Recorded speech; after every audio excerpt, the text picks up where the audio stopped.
બોટાદ જિલ્લાના રોહિશાળા ગામે 1246 વર્ષ જૂનું પ્રાચીન ખોડિયાર માતાજીનું મંદિર આવેલું છે।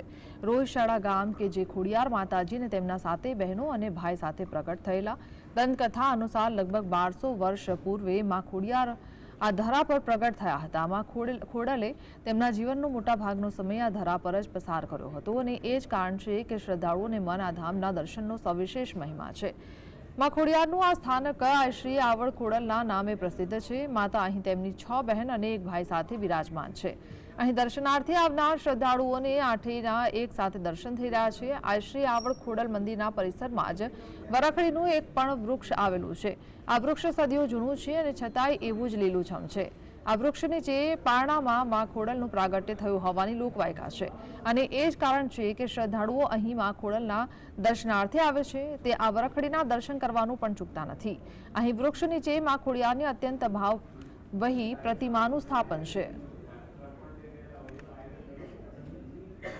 એ વરખડી છે ને એની અંદર જે મગર બન્યો છે એ માનો પ્રસાદ ઓટોમેટિક બનેલો છે અને ત્યાં જે ફોટા પધરાવવામાં આવે છે એ માં આજે સૌને બાળક આપે, અહીંથી બાધા આખડી લઈને ગયા હોય માની અને સૌને બાળક આપે એ યાદગારની અંદર અહીંયા ફોટા પધરાવે છે।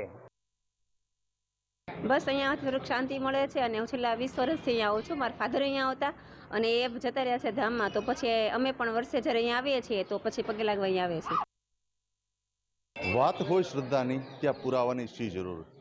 આવી જ એક સ્થાન છે બોટાદ જિલ્લાના રોહિશાળા ગામનું કે જ્યાં માતાજી ખોડિયારમાંનું પ્રાગટ્ય સ્થાન કહેવાય છે કે જ્યાં નાગકન્યા સ્વરૂપે 7 બહેનોએ અવતરણ કર્યું હતું, જે માતાજીના જન્મભૂમિ તરીકે પણ પ્રખ્યાત છે। આ જ છે રોહિશાળા ગામ કે જ્યાં માતાજીનું આ જન્મસ્થાન છે કે જે પ્રાગટ્ય ભૂમિમાં ખૂબ જ મોટી સંખ્યામાં લોકો દર્શનાર્થીઓ દર્શન કરવા માટે આવતા હોય છે। ખાસ કરીને આ છે વરખડીનું વૃક્ષ કે જ્યાં માતાજી પોતે પોતાના મગર સ્વરૂપે અહીંયા દર્શન પણ દીધા છે અને લોકોના તમામ કામો અહીં પૂરા થતા હોય છે। કોઈપણ બાળકને કોઈપણ તાવ તડકો કે કોઈપણ જાતની બીમારી હોય ત્યારે બાળકને આ વૃક્ષના કોઈપણ એક પાંદડાથી માત્રથી તેઓની દુઃખ દૂર થઈ જતો હોય, તેઓની બીમારી દૂર થઈ જતી હોય છે। ત્યારે આ માતાજીના પ્રાગટ્ય સ્થાનનું ખૂબ જ મહિમા રહેલો છે। ધર્મેન્દ્ર લાઠીગા, GSTV।